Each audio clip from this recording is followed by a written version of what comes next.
सबको एक बार फिर से जय मसीह की। और आज मैं फिर से परमेश्वर का एक वचन आप लोग के लेके आई हूँ।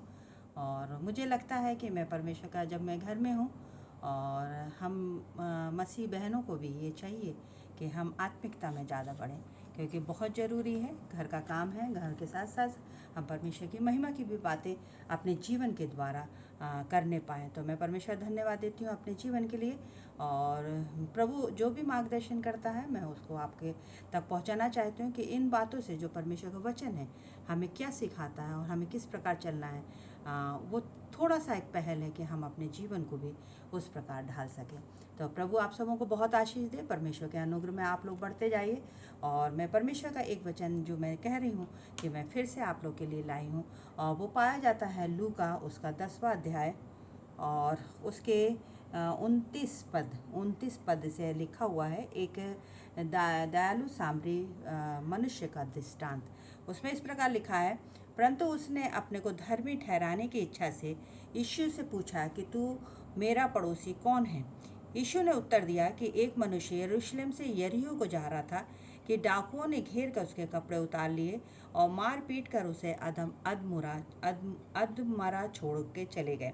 और ऐसा हुआ कि उसी मार्ग में एक याजक जा रहा था, परंतु उसे देखकर कतरा कर वो चला गया।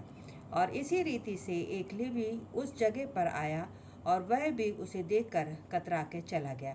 परंतु एक सामरी यात्री वहां आ निकला और उसे देखकर उसने तरस खाया और उसके पास आकर उसके चेलों उसके घावों पर तेल और दाखरस डालकर पट्टियां बांधी और अपनी सवारी पर चढ़ाकर सराय में ले गया और उसकी सेवा टहल की।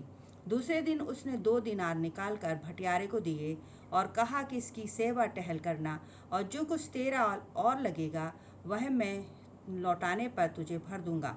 अब मेरी समझ में जो डाकुओं में घिर गया था, इन तीनों में से उसका पड़ोसी कौन ठहरा। उसने उनसे कहा कि वही जिसने उस पर तरस खाया।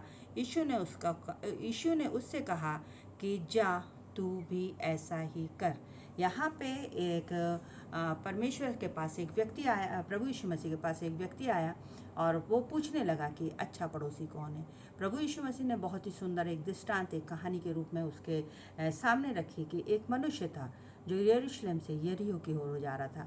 और वहाँ पे लिखा है कि 3 प्रकार के व्यक्ति थे जो उस समय जब वो व्यक्ति जा रहा था और डाकुओं ने रास्ते में पकड़ के उसको मारा और पीटा, और वहाँ पे लिखा अधमुआ छोड़ दिया।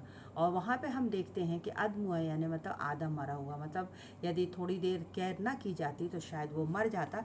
अधमुआ व्यक्ति को मार पीट के उसको वहाँ पे छोड़ दिया और उसका जो कुछ भी था उसका भी छीन लिया, और उसके बाद वो वहाँ पे उसी दशा में पड़ा हुआ पाया। वहाँ लिखा हुआ है कि 3 व्यक्ति ऐसे थे जिसमें इसमें लिखा हुआ है कि उसी मार्ग से, मतलब लिखा है कि एक याजक लिखा है और दूसरा लेवी और एक सामरी मनुष्य। यहाँ पे हम देखते हैं कि याजक यदि कहें तो एक अपन पासवान को या एक पास्टर को देखते हैं जो बहुत सारी बातों को, अच्छी बातों को ज्ञान देते हैं, क्योंकि उन्हें धर्मशास्त्र पढ़ा हुआ है और लोगों को भी ये चीज़ बताते हैं कि हमें दूसरों की हेल्प करना चाहिए।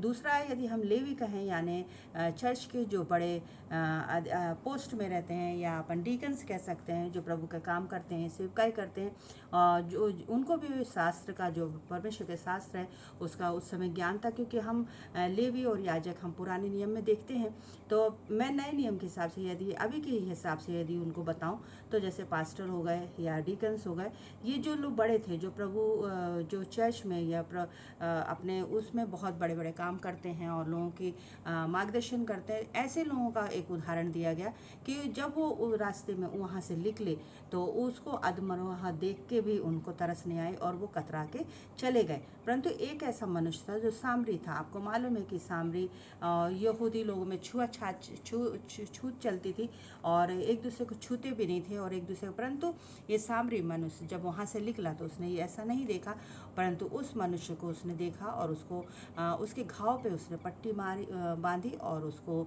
दवाई दिया और उसकी केयर करी।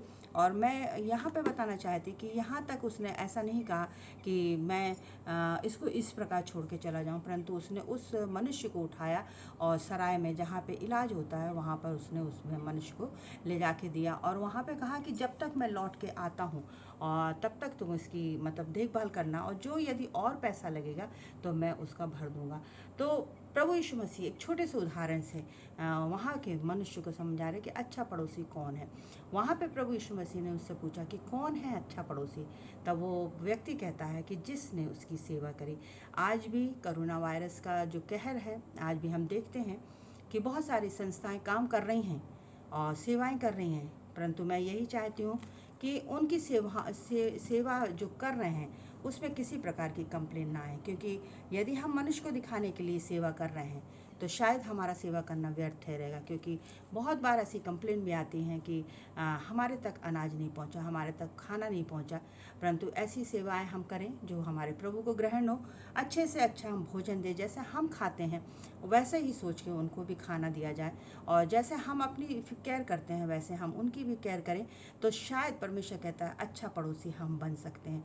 और यहाँ पे भी हम देखते हैं कि उस मनुष्य ने ये फिक्र नहीं करी कि मैंने उसको सराय में डाल दिया, मैंने अपना फ़र्ज पूरा कर दिया और मैं यहाँ से अब चला जाऊँ, परंतु उसने कहा जब मैं लौटूंगा तो जितना खर्चा होता वो भी मैं तुम्हारा लौट, मतलब उसने अपने परिवार के लिए, अपने रिश्तेदारों के सामान या अपने सामान उसने जो पैसा लगना था उसने कहा कि मैं दूंगा।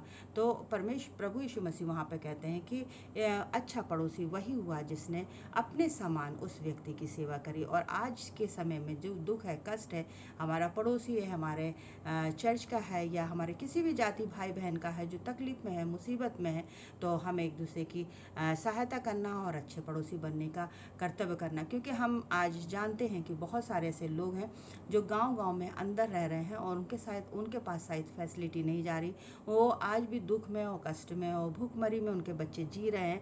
और मैं परमेश्वर से यही चाहती हूँ कि परमेश्वर ऐसे समय में प्रभु तू उनकी सहायता कर, और जो संस्थाएं, जो लोग सरकार उनको मदद कर रही है, वो सरकार की मदद उनके तक पहुँचने पाए और उनका भी जीवन बचने पाए। जैसे इस व्यक्ति को अधमरा वो छोड़ के चले गए थे और उस व्यक्ति की सेवा के कारण क्या हुआ कि वो व्यक्ति बचाया गया, वैसे ही हम भी चाहते हैं कि हमारी सेवा के द्वारा, ये सरकार की सेवा के द्वारा, ये जो लोग सेवा कर रहे हैं उनके द्वारा अलग अलग जगह पे जो अधमु है, जिनको कोई देखने वाला नहीं, एकांत में पड़े हुए हैं और वो ऐसी अवस्था में कि शायद यदि केयर ना की जाए तो शायद वहाँ मौत हो सकती है, परंतु परमेश्वर कहता है कि ऐसे जगह पे जाकर यदि किसी की सेवा की जाए तो परमेश्वर कहता है कि अच्छा पड़ोसी वही है और परमेश्वर उसकी सेवा को कबूल करता है।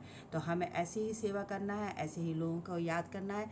और आज के वचन के द्वारा मैं यही सभी देशवासियों को, जिनको जो सुनते हैं, हमें अपने समान, जैसे हम अपने लिए करते हैं वैसे हमें अपने समान दूसरों की सेवा करना है और उसका फल हमें मिलता है। क्योंकि परमेश्वर प्रभु यीशु मसीह ने वहाँ लास्ट में एक शब्द कहा है और उसमें लिखा है कि उसने कहा कि वही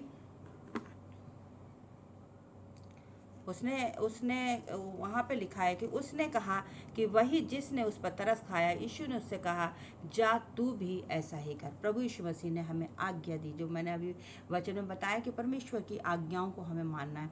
प्रभु ने कहा कि जा तू ऐसा ही कर, मतलब आज्ञा को कि हमें भी दूसरों की सेवा करना, दूसरों की मदद करना, तब हम परमेश्वर के उन आशीषों को पाएंगे।